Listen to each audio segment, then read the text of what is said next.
Ladies and gentlemen, the 45th and 47th President of the United States, Donald J. Trump. And I'm proud to be an American, where at least I know I'm free. And I won't forget the men who died, who gave that right to me. And I gladly stand up next to you and defend her still today. 'Cause there ain't no doubt I love this land.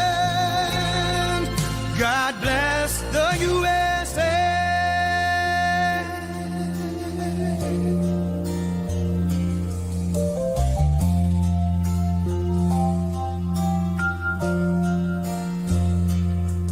From the lakes of Minnesota to the hills of Tennessee, across the plains of Texas, from sea to shining sea, from Detroit down to Houston and New York to LA.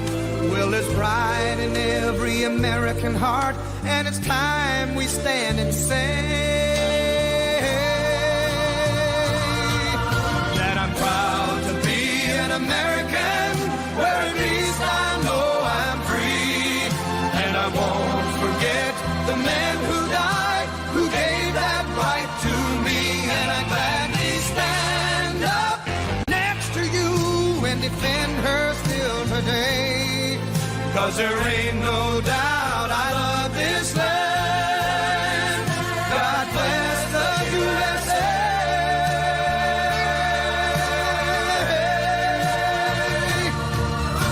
And I'm proud to be an American, where at least I know I'm free. And I won't forget the men who died, who gave that right to me. And I gladly stand up next to you and defend her still today. 'Cause there ain't no doubt I love this land. God bless the USA.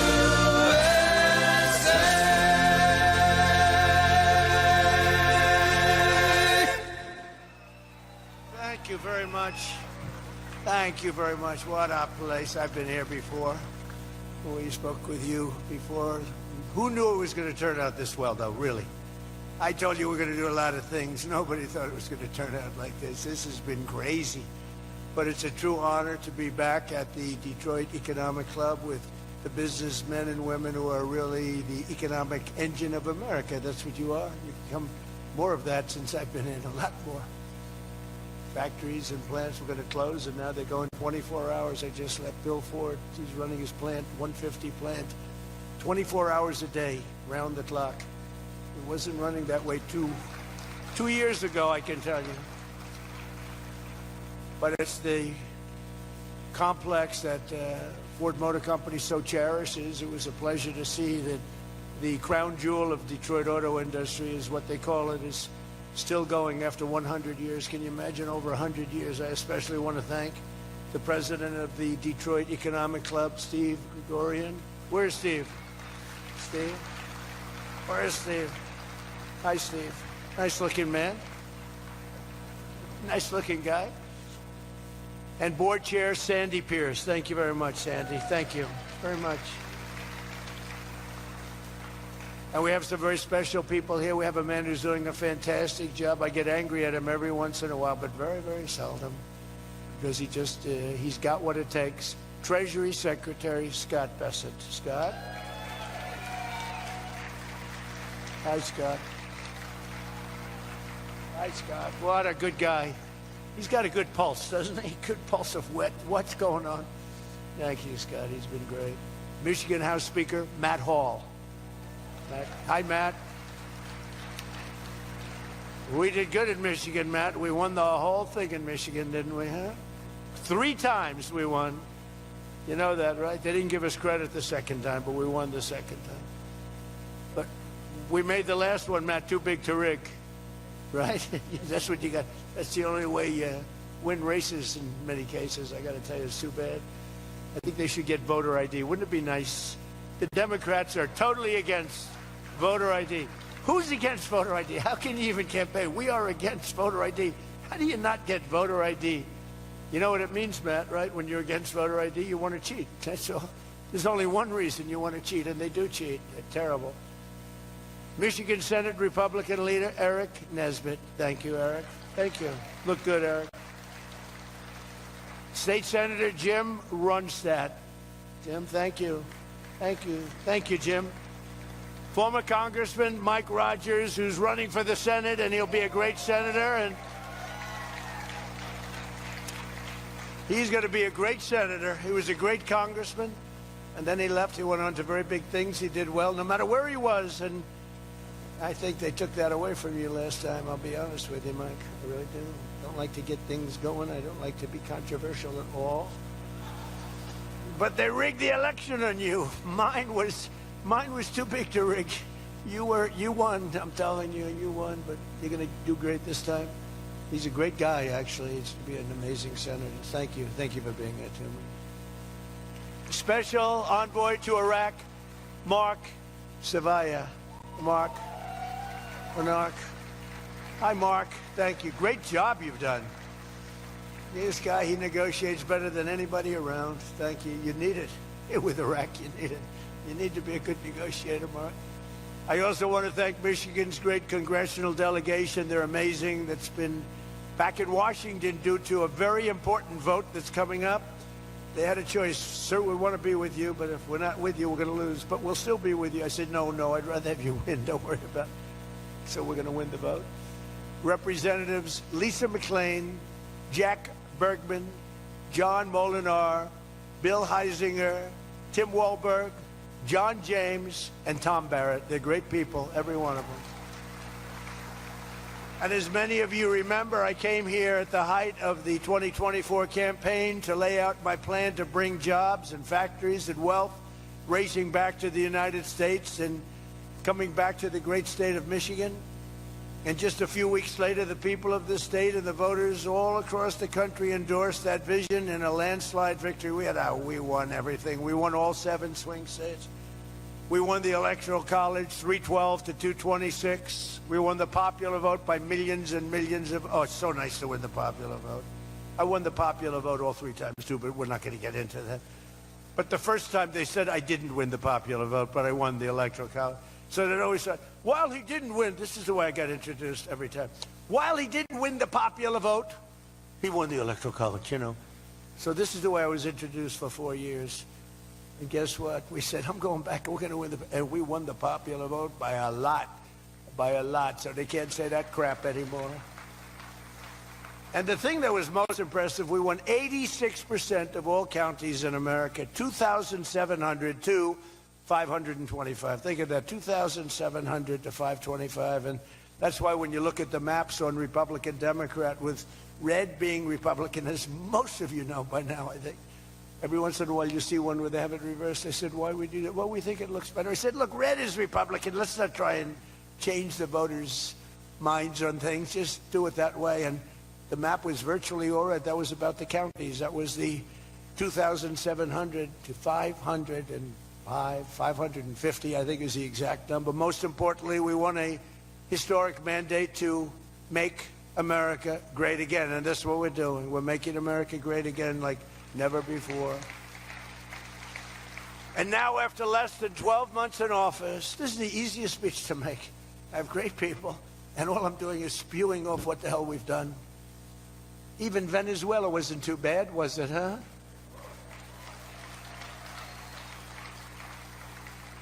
But you have people, Democrats, they say, I don't know if we should have done Venezuela, I don't know. Anybody that says that hates our country, okay? That was as flawless an attack as there has ever been. And they asked us to help them. They have 50 million barrels of oil. They said, take it. It's $5 billion. And we did. We're working with the Venezuelan people and representatives, and it's amazing. But that was an amazing situation. But we did al-Baghdadi, flawless. We did Soleimani, flawless. We did the Iran nuclear attack where we wiped out their nuclear capacity, which would have been very bad. You wouldn't have peace in the Middle East, flawless. We did them all flawless. I want to keep it going that way, too. I like flawless. Think about Jimmy Carter, the great Jimmy Carter, with the helicopters crashing, the hostages all over the place. Remember that one? Think about Sleepy Joe Biden with Afghanistan. What a disaster. The most embarrassing day in the history of our country, in my opinion. Real dope. Now, after less than 12 months in office, I'm back in Michigan to report to you on the strongest and fastest economic turnaround in our country's history. It's really been historic. There's never been, we're not 12 months, we're through 11 months. We've got $18 trillion being invested in our country. The most of any country ever was 3. We're at 18. There's never been anything like this. You are so lucky I allow you into this room to even be with me. I'm kidding. I'm kidding. The fake news will say Donald Trump thinks he's hot stuff. Right now I'm feeling pretty good, though, I will say. Oh, you're so lucky to be here. Under our administration, growth is exploding, productivity is soaring, investment is booming, incomes are rising, inflation is defeated, America is respected again like never before, and other than that, we're not doing that well. Now think of all those things I just said. Every single, inflation down, growth at an all-time high, stock market every day, 48 days in a row, 48 days during the course of 11 months, we hit a new high on the stock market, all of them. 1 year ago, we were a dead country. Now we are the hottest country anywhere in the world. And that was said to me by many leaders. By almost every metric, we have quickly gone from the worst numbers on record to the best and strongest numbers, the most dynamic numbers, and an economy that is far ahead of even my optimistic. I had a very optimistic schedule, I thought. I didn't think it was, but people said it was very optimistic. Turns out to be very pessimistic by compared to what we've done. But we'll go down as the greatest in history, greatest first year in history nobody's ever had, just based on the numbers. Based only on the numbers, not based on me, based only on the numbers. Because, you know, you get these guys like the governor of California likes to say how well he's doing. California's doing horrendously, but he says how well. We base it on numbers. There's never been numbers like this. Through 4 long years before I took office, crooked Joe Biden and his allies in Congress inflicted the economic nightmare known as stagflation. How many times have you heard the word? We hit it with Joe. We hit everything. What a disaster. Meaning low growth and high inflation. How does that work? Not good. So you have lousy growth and high inflation. In fact, it's the lowest growth ever and the worst inflation in the history of our country. That is really tantamount to not having a good 4 years, right? In other words, Sleepy Joe and the people that ran the auto pen were a complete and total disaster for our nation. They were a disaster for our nation. Had they won the election less than 1 year ago, we would have been, as I've often said, Venezuela on steroids. Now I'm Venezuela's biggest fan. We're working with them, but they came down from a very high number to a disaster, you know, a disaster. And we would have been Venezuela on steroids, and we're bringing Venezuela back, and we're going to be great for Venezuela, great for our country. We're taking in, as I said, millions and millions of barrels of oil, and now they're coming in initially on a daily basis, 50 million, and values of over $5 billion. That's in 1 day. Just think of it, the biggest ships in the world can take 1 million barrels. The biggest ships in the world take 1 million. We have 50 million barrels. We need 50 of the biggest ships in the world just to get it out. We're bringing it in to be refined. It's an incredible feeling. It's great. Winning is a good thing.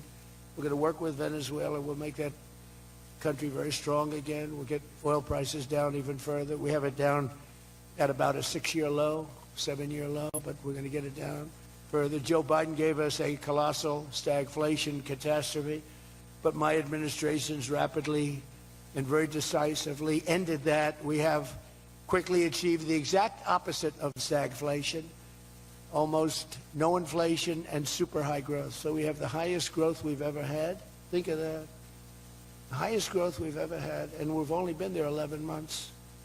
Think of what we can do for the rest of it. But do we have wood around here? I want to knock on a little wood. They have one little, everything's plastic nowadays. It's very tough. Now we have the greatest growth, and we have inflation way, way down. But we inherited terrible growth, and we inherited the worst inflation in the history of our country. The fake news would say 49 years. So when I say the history, they give me a lot of time, but I believe it's the history. But let's say 49 years. Would you say 49 years is okay, right? It's pretty bad. What do you think, Mr. Senator, Mr. Future Senator? I'd say 49. What sounds worse, 49 years or history? I think 49 years almost sounds worse. Maybe I'll just use it. I won't argue with these people. As of this morning, core inflation for the past 3 months has been just 1.6%. The numbers were just announced just before I came on stage. And GDP is smashing expectations with the fastest growth for this country in many years. The fourth quarter is projected at 5.4%, and that's despite the Democrat shutdown where we lost at least 1.5 points. The Democrat shutdown, we would have had close to 7. Think of that, close to 7. They were projecting too. The fakers were projecting too. And if we keep deregulating and adding more capacity, like I saw today at Ford, and if we don't raise interest rates every time good news is mentioned. In the old days, I'm probably old. I used to be up at these lecterns and I'd say I'm younger than pretty much everybody in the room. Now I say I'm older than pretty much everybody in the room. I like it the other way better, actually. But you're too young. But in the old days, when you had good numbers, interest rates would go down. When you had good numbers, the market would go through the roof. That's the way we're going to make it again. That's the old-fashioned way. That's the right way. Today, if you announce great numbers, they raise interest rates to try and kill it. So you can never really have the kind of rally you should have. What happens and what we want, we're going to have a lot of great months, a lot of great quarters. I want the market to go up. You announce unbelievable numbers and the market goes down because they know you're going to do everything possible. In the Fed, we have a real stiff in the Fed, but that's for another day. But they raise rates. So everyone says, oh, they announced great numbers. It's great, great, great. And the market goes down because they immediately raise rates. No. When the market goes up, they should lower rates. You want to see 20% and 25%? You want to see what we can do? We've got to go back to an old standard. When there's good news, the market should go up, not go down. Does that make sense to everybody? And that's the way it used to be for most of the time. That's the way you make a country great. But our growth potential is unlimited and could be much higher if we went back to sanity. We're not doing it anymore. We're talking about the head of the Fed, and I want somebody that when the market is doing great, interest rates can go down because our country becomes stronger. See, you view it differently. Our country becomes stronger, and therefore interest rates should go down, not up. They kill every rally. If it's, no matter who, it's beyond me as president, it's no matter who's president. You have a good quarter, and they want to kill it because they're so petrified of inflation. And growth and inflation don't necessarily go hand in hand. You can have growth and very low inflation. In fact, oftentimes growth is good for low inflation. So we're going to work on that, Scott, right? I think we're going to work on that very hard. I mean it so strongly. It's sickening. We announce good numbers, and we see the stock market drops 300 points. I say, what the hell is going on? Do you agree with me? It should be just the opposite. All right, Scott agrees, so I'm very happy about this. That means if he didn't agree, I wouldn't do it. But we're already growing double, triple, and even quadruple the speed of almost every other major economy on Earth. We're the #1 economy on Earth, too.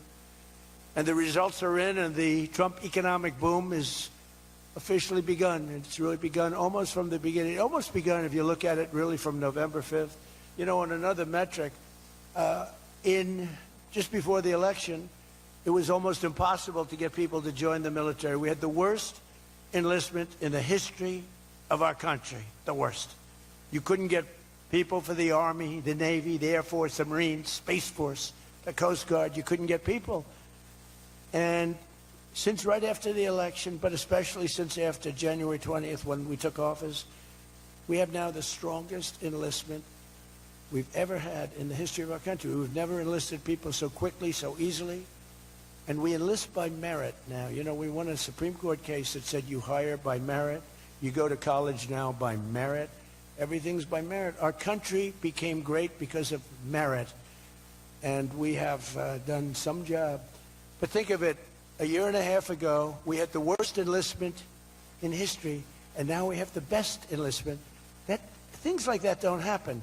you might go from the bad enlistment to okay, but you don't go from the worst in history to the best in history. But that's what we've done, every one of them. And that includes police and firefighters. It was very hard to get police. It was very hard to get firefighters, and now everybody wants those jobs.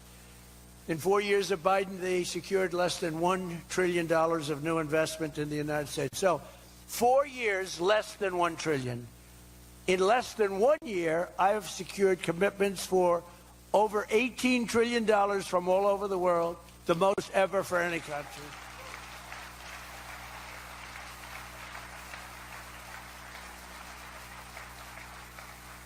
Think of that, though. They did, and I'll tell you what, had she won, it would be a disaster, because you would have people leave. You would have not had $1 trillion. You would have had $5 trillion, $10 trillion leaving the country, and your welfare would have doubled. When you look at what's going on in Minnesota, is that a disgrace? Is that a disgrace? But we'll talk about that. Under Biden, we had the highest trade deficit ever recorded, losing more than $1 trillion every single year. How about that? It was killing Michigan, and everywhere else in our country was being absolutely destroyed. But in a matter of months, largely because of tariff income and the election result, we've slashed that gaping trade deficit by, in a short period of time, 62, it just came out, 62%. People are stunned. The fake news back there, look at those cameras rocking and rolling. No, the fake news back there is, they're very upset about it, actually, but they're stunned. They can't believe it. We cut our trade deficit in actually 10 months was when the number came out. We cut it by 62%. It's going to go better than that now. The stock market is now the highest in history since the election. We've set all of those records, and I think an all-time record that's so important to me because so many people have them is boosting 401ks and retirement accounts for millions and millions of Americans, people that are in the police departments, the fire departments, people that are construction workers. A policeman came up to me recently, a nice guy guarding me. He's a perfect guy to guard me. He was a massive guy, big, strong guy. He said, "Sir, you made me look so good in front of my wife. My wife thought I was a horrible investor because every time I invested, we lost money. And we have a 401k, and I'm up like 85%. She thinks I'm Warren Buffett. She thinks I'm brilliant. She's now calling me brilliant. It makes my life much easier. I love my wife much more now. She calls me brilliant every time." I said, "Don't worry, you're going to do even better for the next 3 years." But one of the biggest reasons for this unbelievable success has been our historic use of tariffs. It was the tariff that made America strong and powerful in past generations, and then we got off it and we went to the income tax system. Great going, fellas. You know, we were the strongest in 1887, relatively speaking. That was around the McKinley time, Teddy Roosevelt and some others, but we were really strong. It was all tariffs. And I know what happened. Some of these countries got together and they say, "Hey, convince the United States that it's no good, the tariff system is unfair to us." And so some genius, I know who, I don't want to get into it, but some genius said, "Oh, let's go to an income tax system." So instead of foreign companies and countries paying everything, the people started paying. And then after that, you had a depression, but that was a long time. That was in like 1913, you had the tariff switched into income tax. And then in and they like to blame tariffs. You ever notice they blame tariffs? No, they brought tariffs back in 1932. They brought them back to try and save the sucker. But it was in 1929, because a lot of people, you know, the anti-tariff people. Now, an anti-tariff person is a pro-Chinese person, like Coke. This guy's fought me in every election I've ever been in, and I've kicked his ass. He inherited a lot of money, and I don't know the gentleman. But he fights me, and then he goes out and says, "I made more money with Trump than I ever made in my life." And then he supports these other people that were total losers. Gives them a lot of money, but he made more money. Everybody makes money with me. I always made money for people. Now it's tariffs that are making money for Michigan, and the entire country is stronger and safer and richer than ever before outside of that period of time. Now, if they had what was called the Great Tariff Act of 1887 or something like that, and it was a great group of people like yourselves. They picked really smart people to sit on a committee. They had so much money they didn't know what to do with it, and they wanted to have the money given away. You know, we built the Panama Canal out of tariffs. We did a lot of things. Panama Canal was the single biggest investment, relatively speaking, that this country's ever made. Would be the equivalent of trillions of dollars today. And Jimmy Carter gave it away for $1. It was also the most profitable thing ever built. Thing. In other words, like buildings or casinos or anything, the most profitable thing ever built was the Panama Canal. And brilliantly, Jimmy Carter thought the country of Panama should have it, even though we lost 36,000 people to the mosquito. You know that, right? To the mosquito and a certain snake, which was not a very nice reptile. This was a brutal reptile. You got bit, it was over. It was just like, bye-bye, everybody. We lost 36,000 people. Malaria, the mosquito, and the snake. And he gave it away for $1. Well, at least we got $1. That's better than most of those guys do. We got $1 for that. Most expensive thing ever built, most profitable thing ever built, too. Makes so much money. Every prediction the critics made about our tariff policy has failed to materialize. The evidence shows overwhelmingly that the tariffs are not paid by American consumers, that they're paid by foreign nations and middlemen. And Scott went over that with us before, and they're paid by middlemen. They raise the thing. Countries get involved. They pay them because otherwise they won't have companies. They won't be viable. And we're the big beneficiary. Once again, the so-called experts were 100% wrong, and Trump was right. People of Michigan were 100% right. You elected the right guy. If you had the other person, everybody, we wouldn't even be having a meeting today, probably. There'd be no meeting. The economic club would be saying, like, man, we're doing bad. It's going to be awfully tough to get people to show up. This is going to be tough, the chairman. This is going to not be a good day for us. We don't want to have, let's cancel the meeting immediately.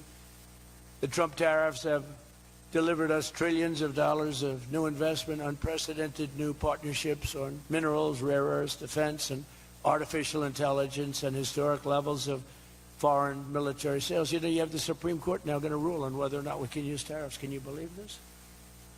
A case brought about by people that are China-centric, foreign-centric, but China-centric. I wouldn't want it if I was China either. You know, China's one of our biggest taxpayers right now. China. Would you ever believe you'd hear that? And they've been great. My relationship with President Xi has been great. But we have a group that's foreign-centric, China-centric, suing, and we'll figure something out if we don't win, but we should win. I mean, we should win. So great for national security. I ended 8 wars. Think of that. 8 wars. And without trade and tariffs, you wouldn't have been able to end any of them.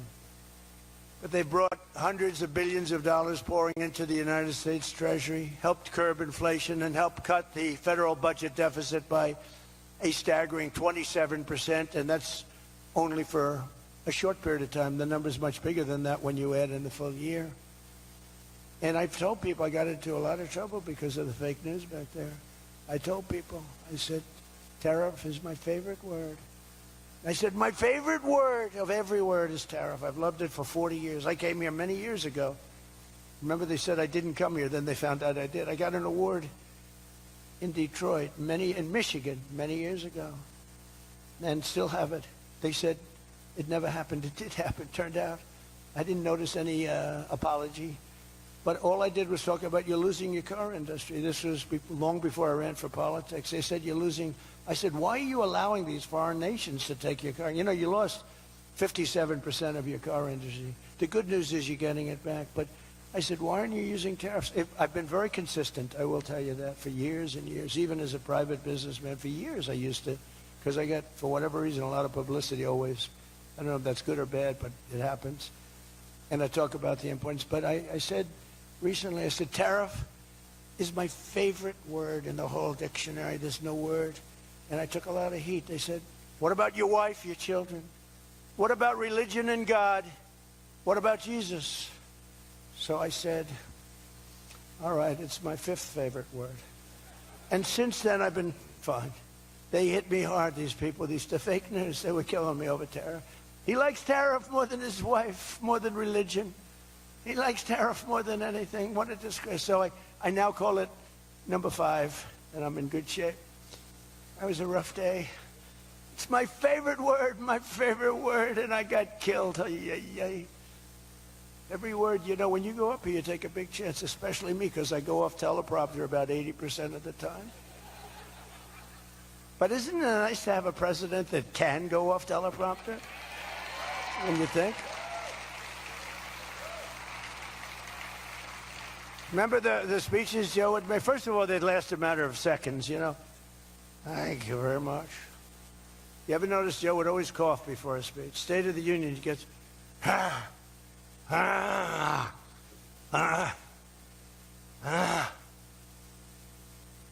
ladies and gentlemen. And then it would be like very short. Although the one time they had him spruced up pretty good, remember, he was high as a kite. He was floating, he was up there way up.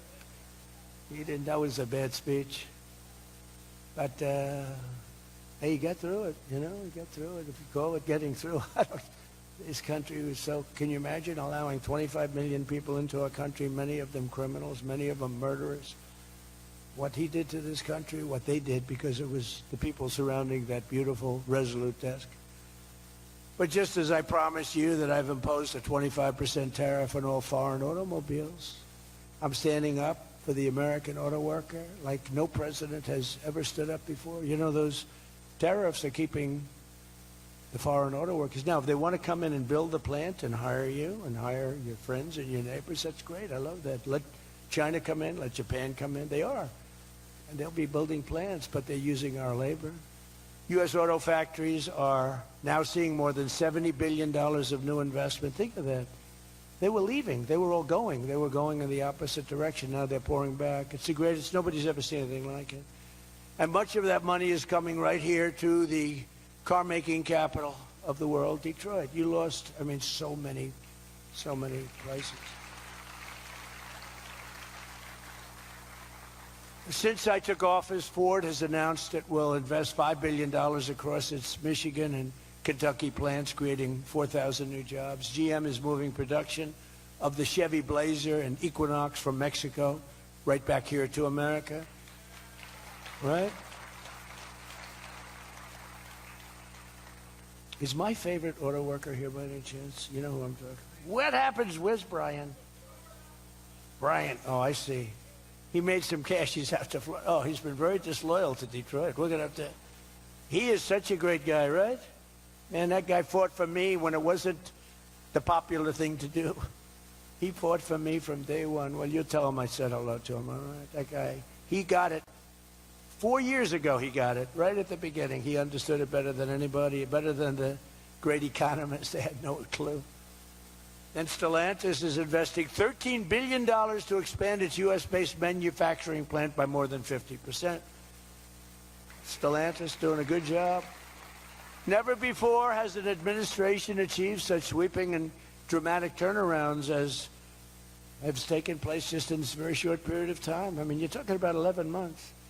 11 months and you have a different business. 11 months and you're booming. I just spoke to an AI guy, and that's booming too. You know, we're leading China in AI by a lot. I'm letting them build their own electric plants because people are saying, you know, the amount of electricity they need twice as much as electricity currently in the United States for every other business, home, factory. They need double. So I said, we can't do that. And then I had the idea. When they build these $50 billion plants, I'm going to let them build, and they're already building big electric plants to take care of their plant. And any excess electricity, they'll sell it back to our country. It's an unbelievable, and therefore we're going to build, I think if they really added, you know, you hear how much, and I have great respect for China, but you hear they're building a lot of electricity, but we are too. But we're having it built privately. They're going to own their own electric. They're becoming their own electricity producer. And when they heard this idea, they thought it was great, but they didn't take it seriously because they said it's too good to be true. But then they realized that I was serious. So we're getting them 2- and 3-week approvals. They don't have to wait for 20 years before they get rejected. You know, in the old days, they had to wait for 20 years, and then they get rejected at the end of 20 years. Guys would give up their whole career trying to get one approval, and then they get rejected. In every aspect of our agenda, we're putting America first, and nothing will stand in our way. Nothing's going to stand in our way. Nothing. So one of our top priorities of this mission is promoting greater affordability. Now, that's a word used by the Democrats. They're the ones that cause the problem. The one thing, they stick together. They don't have some of the people that we have. I don't know, it's a genetic thing. It's something in the blood. We got some real losers, mostly great, but I wouldn't use the name Romney because I'm in his sort of territory, but so I would never use that name. But, all right, I'll use it. They don't have a Mitt Romney that votes against everything. They don't have a Rand Paul that votes against everything.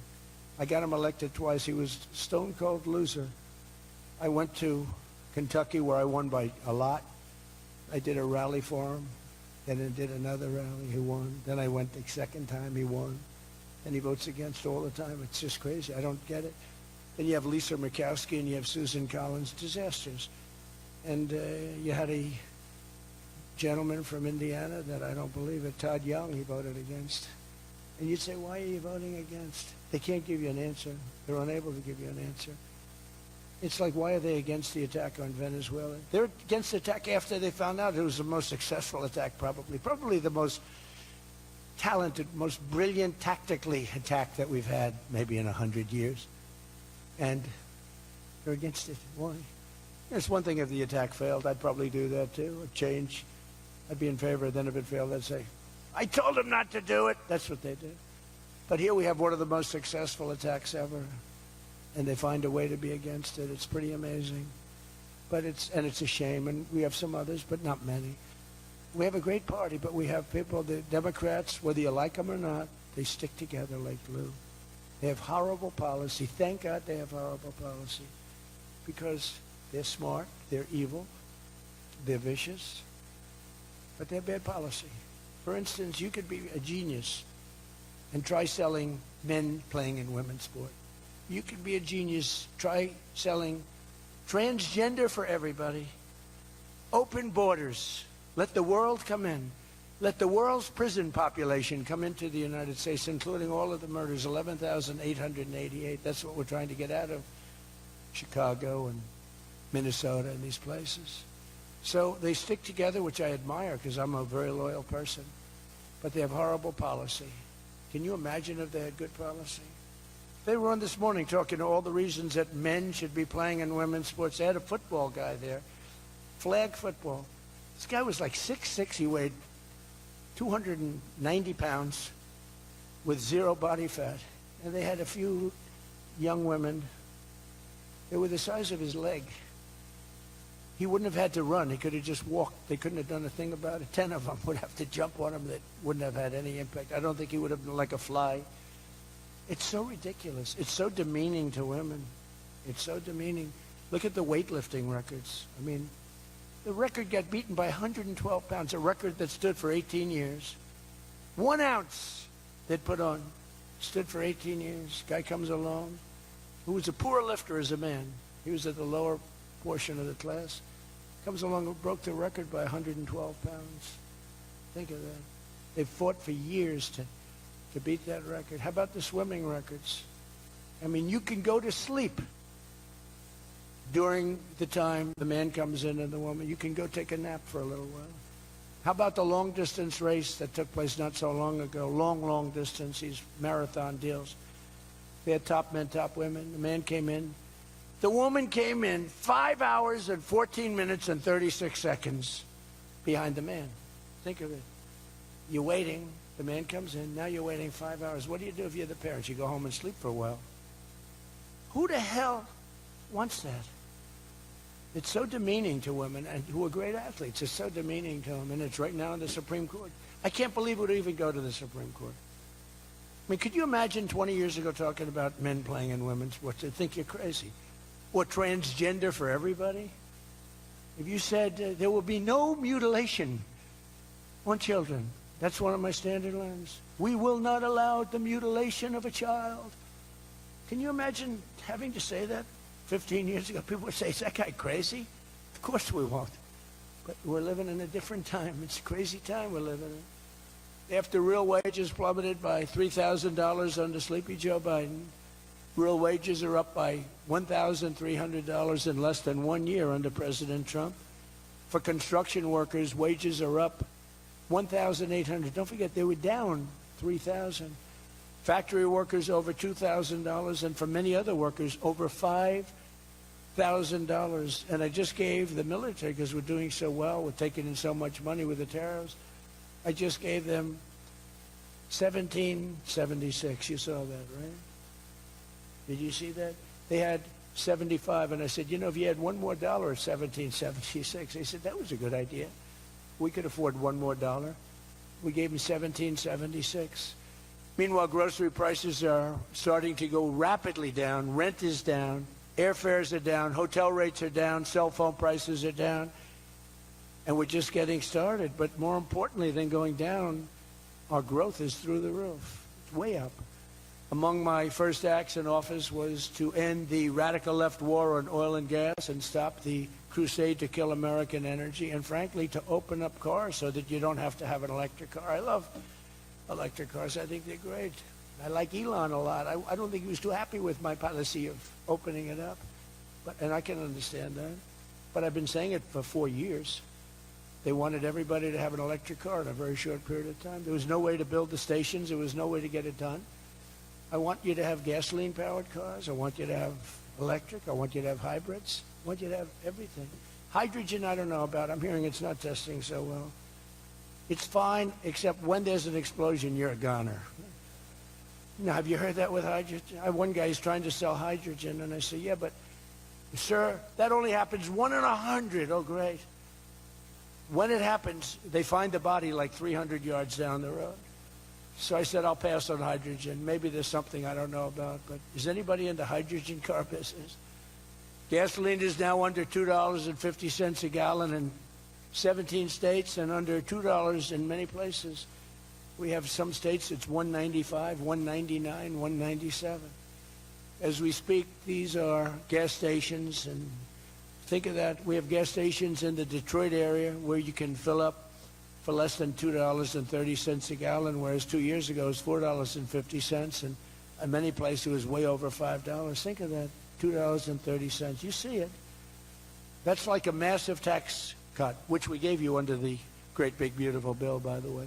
No tax on tips, no tax on Social Security, no tax on overtime. And with our extremely successful operation in Venezuela earlier this month, that number soon is going to go lower because we're going to have a lot more energy. We're going to have a lot more, as opposed to a country that's going to be totally shut down. No fuel, no gasoline, and it's, you know, they say it's got more than Saudi Arabia. Who knows? Got a lot. And by the way, to all Iranian patriots, keep protesting, take over your institutions if possible, and save the name of the killers and the abusers that are abusing you. You're being very badly abused. If the numbers are right now, I hear 5 different sets of numbers. I hear numbers. Look, 1 death is too much. But I hear much lower numbers, and then I hear much higher numbers. But I say save their names because they'll pay a very big price. And I've canceled all meetings with the Iranian officials until the senseless killing of protesters stops. And all I say to them is help is on its way. You saw that I put tariffs on anybody doing business with Iran. Just went into effect today. And I say make Iran great again. You know, it was a great country until these monsters came in and took it over. And it's all very fragile. It would have happened to us, I'm telling you. If I didn't win this election, it would have happened to us. In the coming weeks, I will be laying out even more plans to help bring back affordability. And again, remember, that's a fake word by Democrats. Prices were too high. They caused the high price. They never want to talk about affordability. They always go, this is an election about affordability. They say they caused it. But they're good at that stuff. They're good at that stuff. They're fake. And they're good at that stuff. It's an election about high prices that was caused by the Democrats and that I brought down a lot. And remember, when you see energy coming down like I brought it down, and gasoline coming down, that brings everything else down. It's so much bigger than any other factor. When gasoline gets to be $1.99 a gallon, everything comes down. The donuts come down, the truck that delivers the donuts, the stove that makes the donuts, the whole thing, it all comes down. And it's coming down much faster than anybody can even believe. And remember, though, I always say, because, you know, normally when that goes down, the world comes down. That's the bad way of bringing it down. Our growth is through the roof. So I always want to say that whenever I say prices are coming down, but our growth is going way up. Two beautiful events, the exact opposite of the Biden administration. As part of those efforts at Davos, next week I'm going to provide much more detail about our housing policies so that every American who wants to own a home will be able to afford one. We have some great things happening with housing, as you know. You saw the $200 billion buy-in on bonds and mortgages. This will include a ban on large institutional investors buying up single-family homes all over the country and making it impossible for people to buy a home. And I've also announced that the U.S. government is purchasing $200 billion of mortgage bonds to bring down mortgage rates, and it's had a huge impact. It's already started. And just last week, the average 30-year mortgage dropped below 6% for the first time in many years. It's coming down very rapidly, and that's not with the help of the Fed. If I had the help of the Fed, it would be easier. But that jerk will be gone soon. In addition, I proudly called for the credit card companies to cap interest rates at 10% for 1 year because they're getting 28% and 30% and 32%. And it's unfair. The rates are way too high. To provide further relief to hardworking Americans, we'll also be confronting one of the biggest factors in driving up prices, the monstrosity known as the Unaffordable Care Act. You know what that is, right? It's Obamacare. A great name, Unaffordable Care Act. Did anybody ever think of that one before? It's true. It's the Unaffordable Care Act. Obamacare was a gift to make health insurance companies rich at the expense of the American people. In particular, the so-called enhanced premium tax credits were a corrupt payoff to the insurers whose stock prices went up more than 1,000% after Obamacare was signed.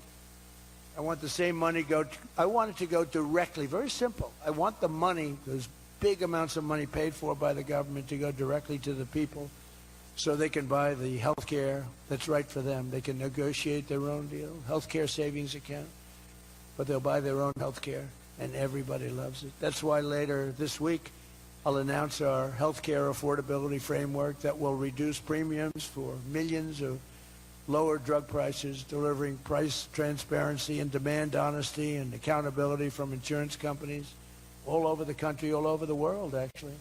Healthcare costs will come down very fast with my most favored nation executive order. We're doing most favored nation drug prices. When we would have drug prices stay the same, everybody thought it was great. They're going to be coming down thousands of percents. We're standing up to special interests and slashing prescription drug prices by 300, 400, 500, and even 600% and more. I mean, think of that. On that alone, we should win the midterms in a landslide. We're doing favored nations.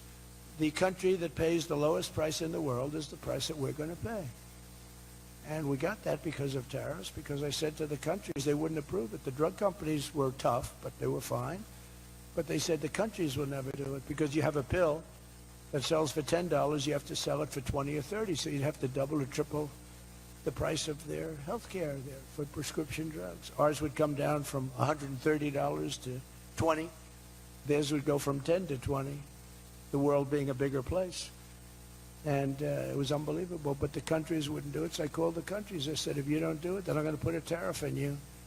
And the tariff's going to be 20 times more than the cost that you're having to pay for fair health care. And every one of them said, sir, we agree with you 100%. We would be honored to do it. It was really rather amazing. We could never do it. So think of that. You have most favored drug prices. Your drug prices are going to go down like from $100 to $10. Nobody can believe it. Just to $10. Nobody can believe it. And we can't get the fake news to write about it. It's the biggest thing to happen in medicine. It's the biggest thing to happen in healthcare. And I cannot get the New York Times, I cannot get anybody to write about it. When we got it done and we announced it, it was on a page way in the back of the New York Times. Same with others. They don't want to talk about it. You know why? Because it's so good. It's the biggest thing to happen.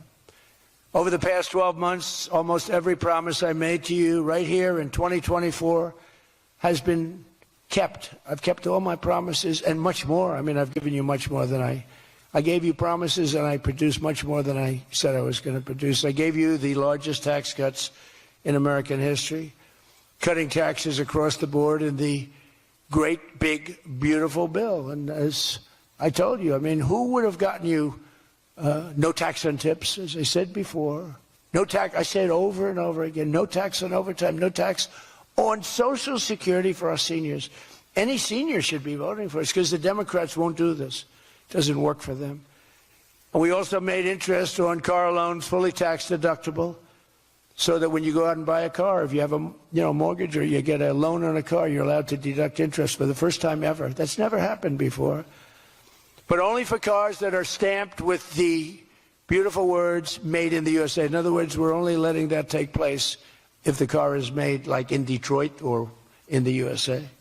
Our tax cuts also provided 100% bonus depreciation on all new equipment and capital investments, meaning that for any manufacturer looking to bring production back to America, you can write it all off, everything, not in 38 years, not in 44 years, in 1 year. You write the whole thing off in 1 year. That's the biggest thing there. I think that's the biggest thing. That's the big job producer. And I've cut an unprecedented number of burdensome regulations. We're number one in the history of our country in cutting regulations. I promised to cut 10 old regulations for every one new regulation. So if we put on a regulation, the only way I'll allow it to happen is if the secretary, like Scott Bessent, cuts 10 old regulations. But instead, last year we actually cut 129 regulations for every one that we put in. Think of that. So nobody's ever cut regulations like I have.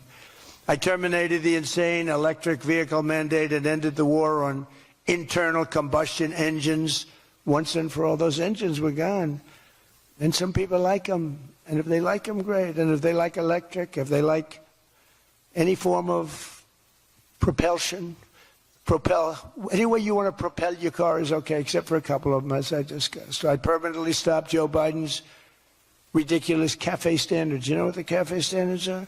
They're standards that make it impossible for you to build a car affordably. They make it impossible for a car to really work right. The CAFE standards sound so nice. The CAFE standards, it's environmental standards that are impossible to meet. And we're canceling the EPA's absurd tailpipe emission standard, one of the worst ever. And I revoked the California emissions waiver to stop San Francisco communists from regulating automobiles all over our nation, all over our world. Boy, have I have done so much for the car industry. It's crazy. Nobody thought it was possible to do this. And that's why your industry, and not everybody's in the car industry. How many people are in the car industry in this room, in one way or another? That's a lot, relatively. It's not bad. Another urgent priority for bringing down the cost of living is to stop the colossal fraud that is bleeding American taxpayers absolutely dry. The fraud being committed by the Somali population in Minnesota, have you heard of them? They're lovely people, is monumental. And California, Illinois, New York, and others are just as bad.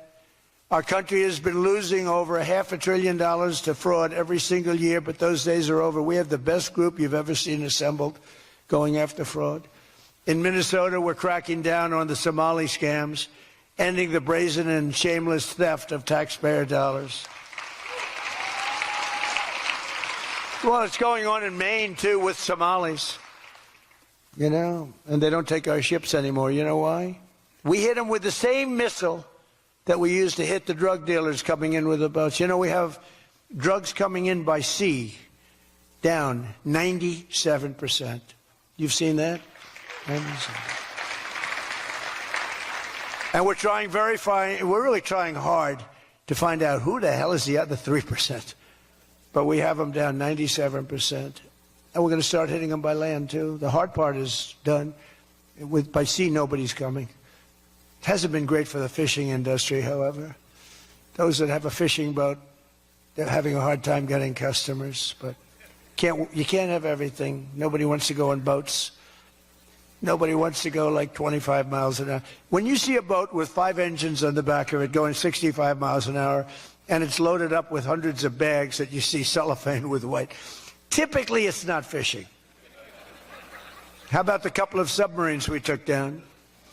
We took out 2 submarines, and the Democrats say they were fishing.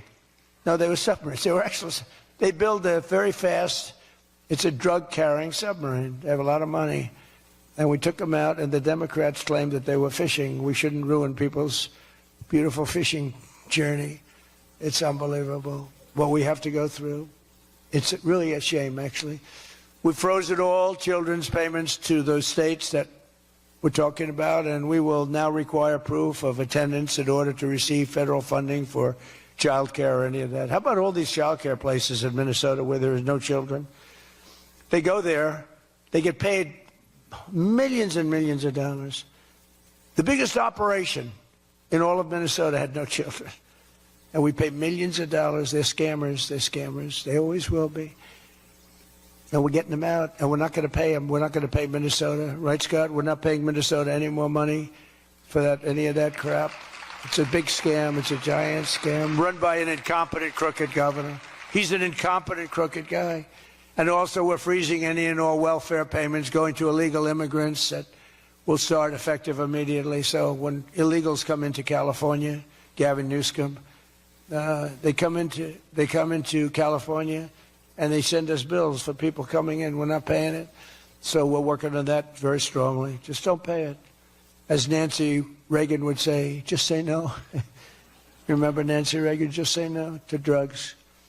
It's a little more difficult than that, I guess, right? But just say no.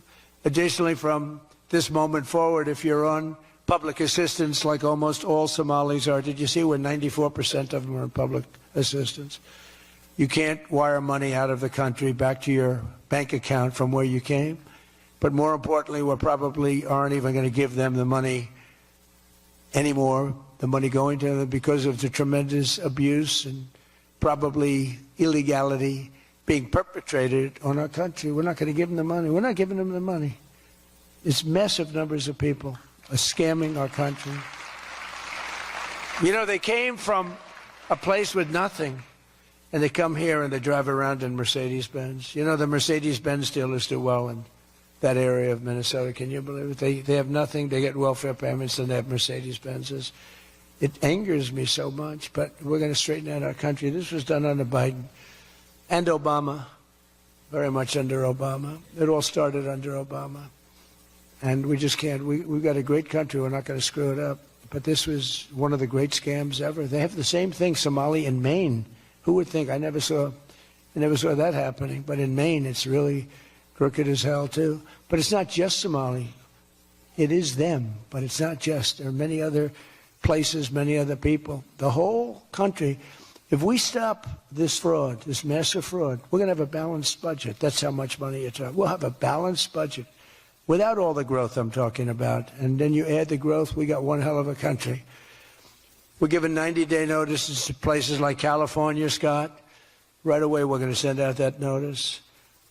Who would bill the federal government as people poured into the state to send those people back, because no country can afford to do it. No country can afford to take in millions of people, pay for their education, their health care, their hospitals. You just can't do it. And we all have a heart. You can't do it. But many of those people are murderers. They're people released from jails, prisons, mental institutions, insane asylums. They're people that are drug dealers. They're addicts. Additionally, starting February 1st, we're not making any payments to sanctuary cities or states having sanctuary cities, because they do everything possible to protect criminals at the expense of American citizens, and it breeds fraud and crime and all of the other problems that come. So we're not making any payment to anybody that supports sanctuary cities.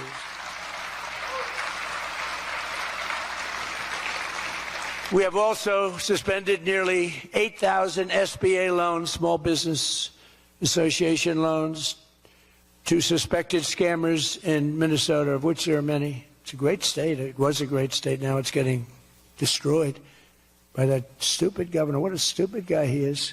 But he's a crook. I mean, he's an incompetent guy, but he's a crook. He allowed this to go. You can't have corruption on a scale that nobody's ever seen before, and you're sitting as a governor and you don't know what's going on. It's impossible, even though he's a stupid guy. We're investigating large-scale visa fraud And the Department of Justice has already charged nearly 100 people in criminal conspiracies in Minnesota. They're all over the place. Last week we announced that I'm creating a brand new division at the Department of Justice, a legal strike force led by a really tough, smart new Attorney General for fraud. He's a fantastic young guy. He's so impassioned to do this properly. We intend to imprison any fraudster, politician, or public official involved in these sick plots to loot and pillage our country. Think of that Ilan Omar. She lives in Somalia. They don't have a government. They don't have a military. They don't have police. They don't have anything. All they have is murder and robbing ships, bringing in ships, pirates. That's stopped. Same missile. Ping. That's the end of them. It's amazing how that can stop corruption. Those missiles, they never miss, you know. The same one, exactly the same one.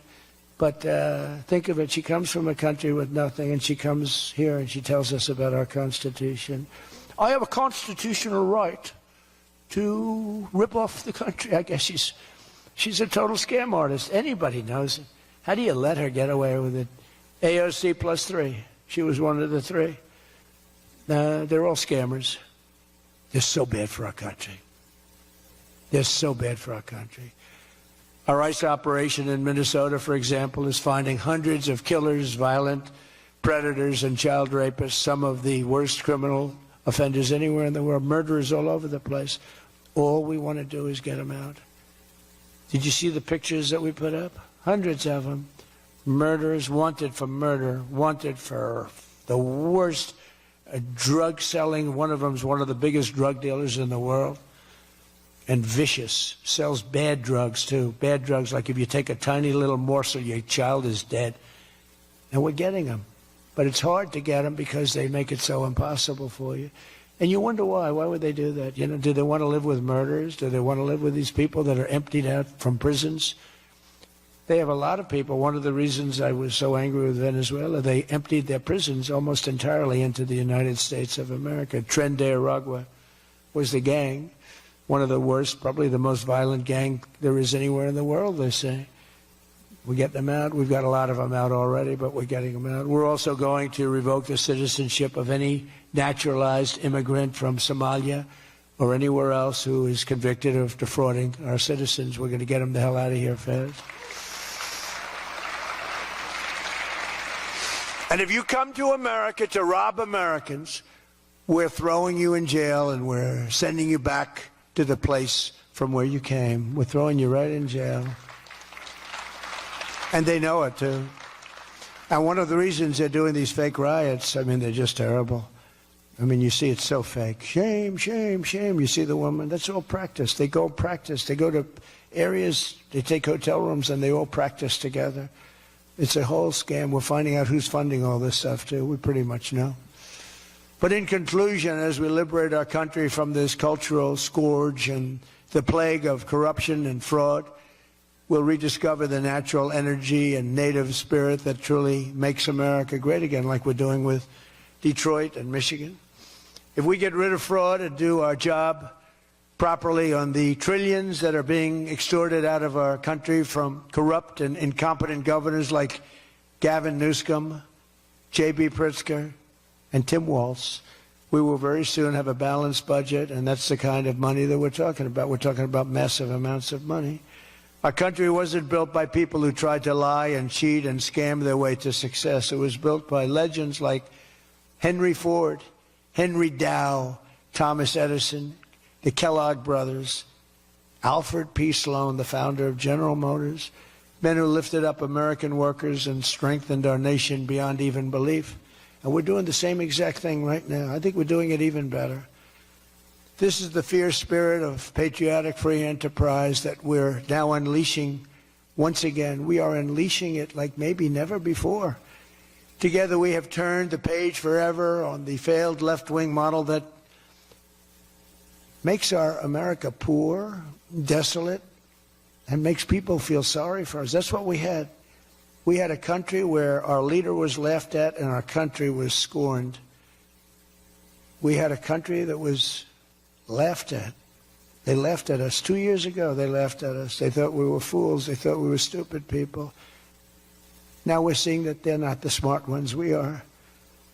But we have a great America, and we're going to enrich it. And foreign nations, foreign migrants, criminal fraudsters, and corrupt politicians are not going to play a role anymore. They're going to be in jail. Under the Trump administration, we're reclaiming America's dignity, rebuilding America's wealth, and we're putting the productive, hardworking American citizen at the center of every single thing that we do. They were the ones that built America, and they will build it up again, and that's what they're doing at levels nobody thought was possible. So today, after less than 1 year, our border is secure. Remember, they talked about the border, how bad? In 3 weeks, I didn't go to Congress. I said, secure our border. And they did. Remember Biden, he said, I have to get approval from Congress. Had nothing to do with Congress, had to do with respect. Our spirit is restored. Inflation is stopped. Wages are up. Prices are down. Our economy is booming like I think you'll see soon, like never before. Our military is strong and unprecedented. I rebuilt our military in my first term. Our workers are thriving, and our auto industry is returning to the country where we all began and where it all began, and frankly, a country that we love. The United States is winning again, and we're rapidly making America and the great state of Michigan greater and more prosperous than ever before. I want to again thank the Detroit Economic Club. You do a fantastic job, so respected. God bless you, and God bless America. Thank you very much, everybody. Thank you.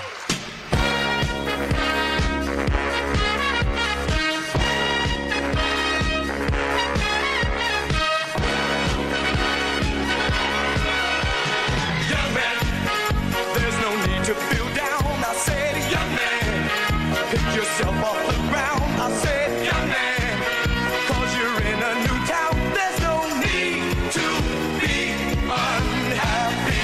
Young man, there's a place you can